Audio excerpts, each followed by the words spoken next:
This mistress decided to confront her dead boyfriend's wife, and what happened next shocked everyone. Are you okay?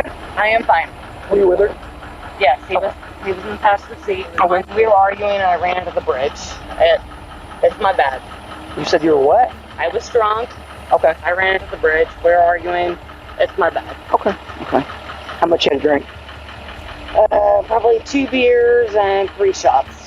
Officers from the Jersey County Sheriff's Office in Illinois responded to what initially appeared to be a routine traffic crash. However, what happened next quickly turned the scene into a volatile confrontation driven by interference, aggression, and deception. From the moment officers began their investigation, the tension was present. A pickup truck had struck a bridge, and the driver admitted fault almost immediately. She told officers she had been drinking and claimed responsibility for the crash. The woman in the driver's seat acknowledged consuming alcohol and stated she had crashed while arguing with her husband. She admitted to drinking multiple beers and shots, enough to raise clear concerns about impairment. Officers attempted to proceed with standard sobriety testing, offering multiple options, including field tests and a preliminary breath test. However, she resisted each step and repeatedly requested for a blood test instead. As officers tried to maintain control of the scene, her husband Kyle began to interfere. Initially positioned nearby, he injected himself into the interaction, questioning officers and challenging their authority. Despite repeated requests to step away, Kyle continued speaking over officers and directing comments toward them as they attempted to conduct sobriety testing. His tone escalated from frustration to outright hostility. The situation deteriorated further as officers moved forward with the horizontal gaze nystagmus test. While one officer calmly explained instructions, Kyle repeatedly shouted for them to stop messing with his wife. Don't move your head. You understand?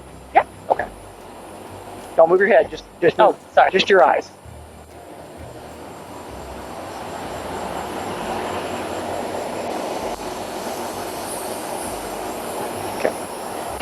Damn it, stop f***ing my wife. Officers attempted to de-escalate, reminding him they were simply doing their job, but each warning was ignored, and instead of backing away, Kyle moved closer, entering the officer's personal space. When officers informed the woman she was being placed under arrest for DUI, Kyle's behavior became more aggressive. He openly challenged the arrest, questioned the officer's motives, and refused to comply with repeated commands to walk away. Officers also warned him multiple times that his actions would result in arrest, but he dismissed those warnings and continued advancing. You put your hands on me and you're going to jail. I'm not putting Then back out of my personal space right now. It was at this point that the confrontation reached its breaking point, when Kyle moved directly into an officer's face. While he was ordered several times to back away, each command was ignored, and when officers then attempted to detain him, Kyle resisted, pulling his arms away and refusing to comply. At that point, officers deployed a taser to gain control. Kyle was then taken into custody following the taser deployment. Meanwhile, the woman was secured and transported under arrest for DUI. But what officers did not yet know was that the entire foundation of the case was false. In the days following the arrest, investigators uncovered witness statements contradicting the woman's claim that she had been driving at the time of the crash. Multiple individuals reported seeing Kyle behind the wheel before the collision. Evidence suggested the woman arrived later and intentionally took the driver's seat to shield her husband from another DUI. When officers confronted Kyle during a follow-up interview, they made it clear they knew the truth. They informed him that witnesses had placed him as the driver and that the attempted cover-up had only worsened the situation. Despite being confronted with the truth, Kyle declined to speak without an attorney. Officers then interviewed the woman separately, and under pressure, she admitted what actually happened. She explained that Kyle had been driving after drinking at a bar. An argument then led her to exit the vehicle and walk away, after which Kyle drove off and later crashed. After learning of the crash, she was dropped at the scene by her mother and climbed into the driver's seat before police arrived, intending to take the blame. That decision changed the entire case. What began as a DUI investigation became an obstruction case involving false reporting and interference. The woman was initially charged with DUI and traffic violations, while Kyle faced charges including obstructing a peace officer, resisting arrest, and aggravated assault related to his confrontation with law enforcement. Investigators, however, indicated charges would likely be amended to reflect the truth once the case proceeded.